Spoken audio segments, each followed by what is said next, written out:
Yon, so what's up guys? Nandito nga pala ulit ang TDD. Yan. Let's go! Nasa episode 2 na kami, part 1. Yon, salamat sa lahat ng support, sa isang linggong suporta sa amin. Salamat sa nagko-comment, nag-share. Maraming salamat. Malaking tulong yan. Yes, sir! At yun, ano bang pag-uusapan natin ngayon, Tol? Yon! Ngayong araw na ito, kapanapanabik, mga master. Dahil Bakit? nung nakaraang linggo, meron akong nakita sa comment section sa YouTube. Meron doon, mga sir, paano po ba mag-approach ng isang babae? So magandang topic ngayong gabing ito. Yan. Saktong-sakto yung kape sa pag-uusapan natin yung Mainit. Init. Puyatan talaga to. Ikaw, Tol. Pagdating sa babae. Nakailang approach ka na. Nakailang approach. Nakailang reject. Alin yung effective? Alin yung effective? Sino una? Paano mag-approach? Yung veterano. Veteran. Si Ricky. Iba yun. Ikaw na, Tol. Ikaw, pwede naman yun dati. Yung mga mali, ganon, pwede natin. Sige. Kapag ka-approach kasi, dapat specific eh. Kasi ngayon, ano na tayo, di ba? Kristiyano na tayo. So, sino bang babae ang dapat mong i-approach? Ikaw, ina-apply mo ba yung magiging Christian? Siguro, Yun! ang pwede nating gawin muna, kuya, share muna natin yung Pinagkaiba. yung mga X na ginawa, Experience. yung experience natin Sige, based sige. sa past natin. Yeah. Sige. Nung unang panahon, yan. Wala pa Mga nga. araw. Mga panahon 2015, mga gano'n. Yan. Uso na yung FB nun eh. Kasagsagan ng mga chat, text yun. So, dahil mahihain si Toto. Yan. Dinadaan sa chat, text. Ay, So, ganon. ganon ang unang approach. Tapos kapag kunyari, natipuhan mo yung babaeng yun, tatanungin mo kung Ganyan ginawa mo noon. May FB. Hindi, ginawa mo talaga yun. Dumating sa point na ginawa ko yun yung tinanong ko kung tapos ginawa ko yung Facebook. Uso na ba Facebook Okay naman. nun? Panahon mo, kuya? Meron. Uso na yung Facebook mo. Kasi sa ganun ng Si Facebook. ano yan, di ba? Sila, Lala. Wag na natin. Sige. Mahirap mag-name drop eh. Ano Mahirap yung negative mag-name yun, yung ginawa mong gano'n sa Blay? drop. Sablay. Kasi yung pinaka-unang ginawan ko noon, parang 2 years yata kaming magka-text. Ang ano niya lang sa akin pala, kuya. Aray ko. Kuya Zone. Kuya Zone. Pero yung yung approach niya sa akin, parang merong kahulugan. Ayan. Parang Ay, Nangingigil ako Ayun sa pala, babae na yan. kuya lang ang kayang niyang ibigay. false hope. False hope, kumbaga. Binigay niya ako ng Yung false babae hope. yung may kasalanan dyan. Baka i-bash tayo ng red zone niya yun. Renzo, no, nanonood ka man. Yan. Hindi. Konting singit lang, no? Hindi naman siguro dahil nag-assume ka. May part na nag-assume ka. Pero may part din kasi mali yung babae doon. Kasi false hope. For sure ako, ramdam nyo yun. Ramdam nyo yun kung nagpapakita ng motibo yun. Tsaka Hindi sa kayo manhid. kuya, sa lalaki sa atin, di ba? Hindi naman tayo tatagal ng 2 taon Oo. na kung hindi Magbigay ipaparamdam ka ng sa mga na tinapos. posible, di ba?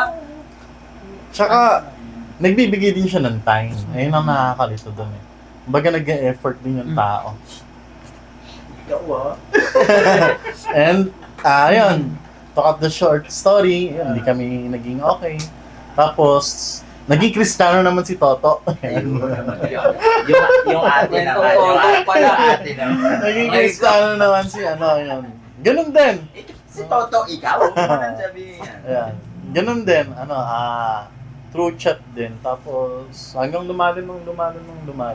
Hindi mo naman kayang i-approach yun personally kasi ang mga lalaki talaga, torpe talaga yan inside eh. Wala pa silang boldness na ipahayag yung nararamdaman. Tsaka hindi naman ganun yung biglaan eh. Na mahal mo na kagad yung isang tao. Pwedeng crush, di ba? Pero yung mahal na kagad, Cracks. hindi. Infatuation lang yung tawag doon, kumbaga. Yun. So yun, chat. Yun yung X na ginawa mo. X na ginawa ko. Epic Dapat pala, fail. mas okay yung, personally. Ngayon, bilang may asawa, ay may girlfriend, pwede naman sabihin na may girlfriend ka na. Ay, abang. Bilang may girlfriend, anong naging diskarte mo ba't nakahook ka? Payuhan mo kami, nakabingwet! Ano lang yun eh. Sa malaok ng dagat. Parang, mabilis lang eh. Mabilis lang na parang, nag-click kagad kami na okay wala nang paligoy-ligoy pa. I-move na natin to in a higher level, which is yung girlfriend and boyfriend niya. So, Parang yun. Thanos, no? Kami na agad. Just one click. Ganun. Diba? Ang hirap nung, yung pinatagal-tagal mo pa ng ilang taon, usap-usap, Ayaw naman pa. nag-invest ka ng time, ng pera, ng effort, ng luha. In the end, parang Thanos, wala din. So, mas okay yung ganun, di ba? Para Tama. Ano na, direct to the direct to point. the point na, mahal nyo yung isa't isa or gusto nyo yung isa't isa, i-move natin to the higher level. Doon tayo magkaroon ng getting to know each other. Tama ng time, naman. di ba? So, base kay Kuya, direct daw, direct. Kumbaga yung status nyo na in a relationship, dun nyo i-explore yung Oo. personality, yung Okay. ng isa't isa. May negative, may Nice, positive, nice. pero nasa pag-uusap nyo naman dalawa eh. Yeah. Nice one. Eh, si ano naman? Si Anong, Cupido. anong naging, Epic fail. Oh. Epic fail moment ko. Siguro ako, kasi pag nung mga panahon na yun, Totoy, sabi nga ito, si Totoy ni Kuya. Oh, bata. Oo, Kuya. Ang hirap mag-desisyon ng tama, lalo pag kasi nung mga panahon na yun, kaya sobrang mga mapusok tayo eh. Mm. So yung mga desisyon natin, kung minsan di na natin pinag-iisipan, pag gusto ko to, add na agad, chat na agad. Add to Add cart. to Shopee. Mahilig ka mga add to cart talaga. Add to cart pala. Ayun, so, na-experience ko siya siguro yung sa church na lang din, nung nag-umpisa pa lang ako mag-church. Ganon. So, may isang Ganito. may isang babaeng parang, syempre nagustuhan mo eh. Biruin mo kuya, unang pasok ng simbahan. Ang mindset ko kuya, nung pumasok ako ng simbahan, hindi para makakilala sa Lord, kundi makakilala Makakilala siya. makakilala ng Chicks. jojowain, chicks doon. Ganon yung mindset ko, batang punta doon. Di ngayon, parang pinaupo kami sa simbahan, pinaupo kami lahat, mga bago. Tapos, may yung upuan sa harapan namin, mga walang tao pa. Di, yung mga kasama ko sa likod, mga nag-invite sa akin, nagkwentuhan kami. Ngayon, nagdatingan yung mga nasa harap na nagdatingan sila. Yung saktong umupo sa harapan ko, di parang ang ganda ng buhay. Halimuyang Oo. bulaklak. Amoy palmolive na pink. Oo. Ganon. Makakabisado mo yung pabango nun. Nakamoy ko sa akin, ang bango na ito Ang bango ng buhok. Hindi, pero kasi sa kadalasan sa mga Semical babae. ba yun? Pero kadalasan ko yun sa mga babae, yung mabango Scent. yung scent nila, no? Mabango yun. So naamoy ko yung buhok. Tapos pilit kong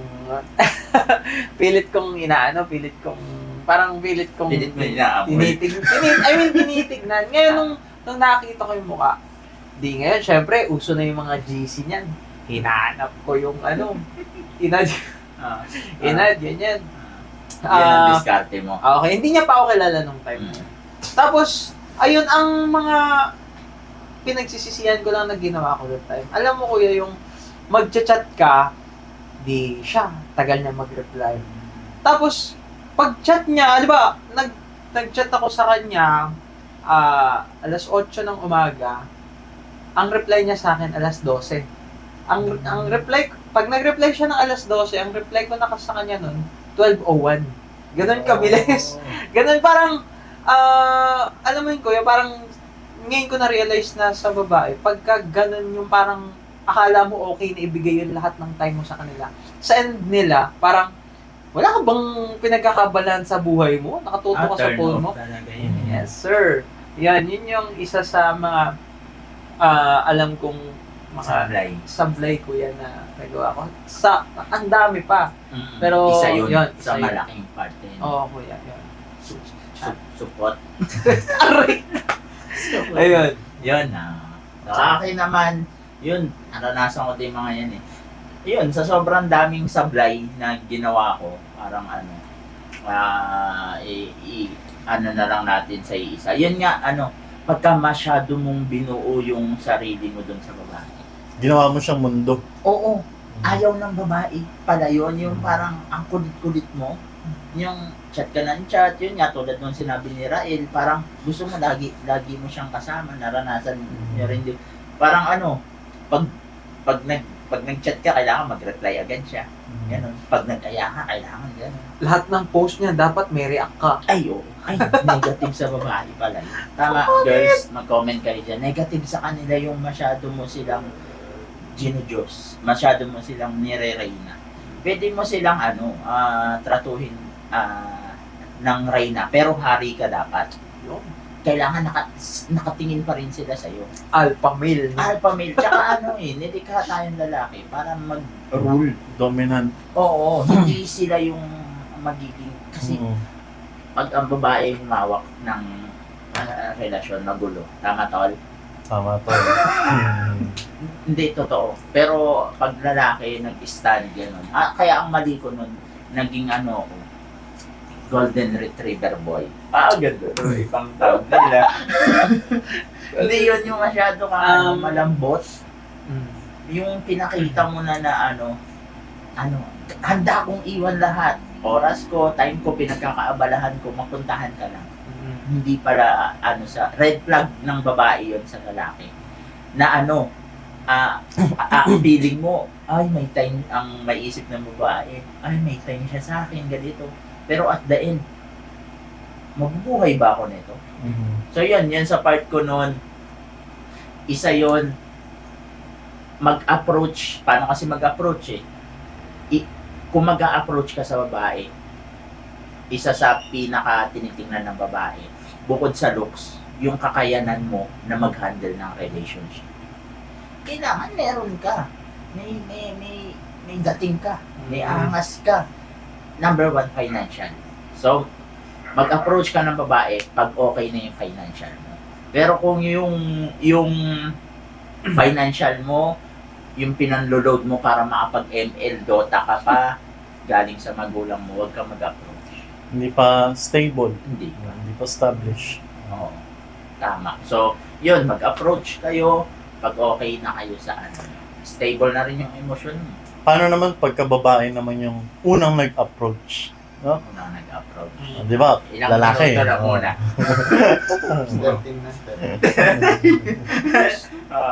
Sige. Senyas? Wala na. Hindi. Sige. Ito naman. Pwede, Tuloy. sige. Extended version. Extended version. Extended version. Segway lang. Segway. Sige. Go. Isang mabilis. Ba, lalaki na laging nag-approach. Paano naman i-handle ng isang lalaki?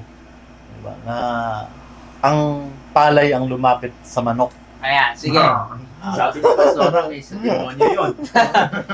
Poses ang palay. Kasi isang palay. Siguro, ako unahan ko na. Unang-una doon, syempre, evaluate mo yung sarili mo. Ano ba yung in-approach ka, alibawa, so given na alibawa, gusto ka na talaga ng babae. I-evaluate mo yung sarili mo. Ano ba yung motibo mo dun sa babae? Like, kung, kasi, ano na yun nakadepende na sa'yo kung ano yung sasabihin mo, ano yung ipaparamdam mo dun sa babae. So, kung ikaw, alam mo sa sarili mo, hindi mo naman gusto yung babae na yun, di parang, hindi mo siya i-decline, or hindi mo, hindi mo i-reject yung tao, hindi mo ipaparamdam sa kanya na nire-reject mo siya. Pero, halimbawa siguro ako, personally ang gagawin ko is paparamdam ko sa kanya na sister, ganong approach siguro. Yung parang magiging friendly ka sa kanya, pero sa parang ang way mo siguro is parang makikita ka niya as kuya, ganon. Or as Mabait. kaibigan, ganon siguro. Weh! Hindi, depende. Pag maganda yan, depende sa yun. itsura. Ah, yun. depende. Depende sa itsura. Hindi, tsaka depende sa kung ano yung nararamdaman mo dun sa Oo, tao. tama. Pero syempre kung in-approach ka ng babae, tapos gusto mo rin Eh, naman, paano kung wala kuba? Aray. Hindi. Yung mag-approach mo naman, di ba? Ganun. Kaya yun, Sa akin naman, ano, mabait pa rin yung approach. don't take it for granted. Meron kasi ako noon, college kasi ako noon, may nagkagusto sa akin na alam kong may gusto talaga sa akin. Ang ginagawa ko, parang tinig ko yung, ano, yung nag-take advantage ako. Hinalikan Hindi, mo. di naman tol. Wala pa naman sa ganun. Ano, laging ina-update ako. Tapos, uso nun yung mga laro-laro sa ano, computer eh. Parang cool boy ako nun eh. Ayan ba yung Kinasal na siya na yan. Oh. Ayun. Take for granted ko yung Pagkagusto niya. pagkagusto niya sa akin. So, eventually, hindi naging kami. Tapos, nung nagtatry na ako na ano siya, ayun, wala na. Wala na siyang feeling. So, So, don't take for granted. Yun, no yun boys, na mag-take for granted kayo. Kasi kayo din mapapahamak. So yun, kunyari, kung sakaling may nag-approach sa inyo, nagsabi na nagpaparamdam, or maliwanag na nagsabi na gusto ka niya, yun nga, i-evaluate mo yung sarili mo. Kung ayaw mo sa kanya, mas okay na Oo. wag na. Kasi parehas lang kayo magkakasakitan in the end. Diba? And ayun, tamang approach lang na hindi mo rin siya masasaktan, ganyan. So, bilib ako sa babaeng nagsasabi ng gano'n. Malakas ang loob. Malakas ang loob. Pero dalang ng ganun. Madalang yun. Madalang sa ngayon yun. Yung ka. So, sobrang dalang. Parang isang butil ng buhang. Pero may sa mga buhang. babae na hindi talaga nila direct to the point sasabihin. Ipaparamdam niya. Ipaparamdam niya mga na, babae. oo, Ano na yan? oo. Feeling nyo lang Feeling yun. nyo lang. Pero Ipaparamdam nila yun. na, Para ikaw yung mag-approach parang sa ikaw kanila. mag-approach. Ang mga ganang babae. Nagigigil. Magaling. So yun, ang ganda ng usapan natin. So, ayun. For sure, mas marami pa tayong pag-uusapan. So, sa ngayon, paalam muna. Kita-kits tayo bukas sa ating episode 2. Next Part episode, 2. guys. Part 2.